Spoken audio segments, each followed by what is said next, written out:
लेकिन एक कलाकार के गाली दिया, बोल रहा है कि पासवान का क्या इतिहास नहीं जातो। जादू का बेटा इतिहास देख लेना, जादू का क्या इतिहास है। जब जतिवाता तुम कर ही दिया है तो जादू के एक बार देख लेना। दोस्तों विवाद शुरू होता है प्रमोद प्रेमी के गाने से। जानते हैं कि भैया प्रमोद प्रेमी आरजेडी के जबरदस्त लवर हैं, बिग फैन हैं।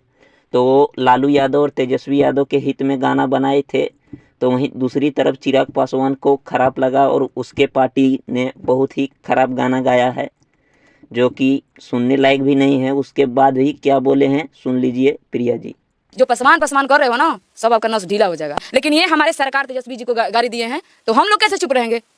अभी लाइक कीजिएगा, क्यों नहीं करेंगे, कर दिए हैं। और दोस्तों प्रिया जी ने जाते जाते बताया कि हम लालू यादव का बिग फैन है और लालू यादव के डायलॉग में ही विरोधियों को जबरदस्त जवाब दिया है। अब क्या जवाब दिया भैया आगे आप लोग देख लीजिएगा वीडियो में। और वीडियो अच्छा लगा होगा तो लाइक कर लेना, सब्सक्राइब कर लीजिए, वीडियो देखिए। लालू यादव जी हमारे कह के गए हैं, जादव के ढेर लोग कहता है कि जादव फूटेगा, जादव फूटने वाला है।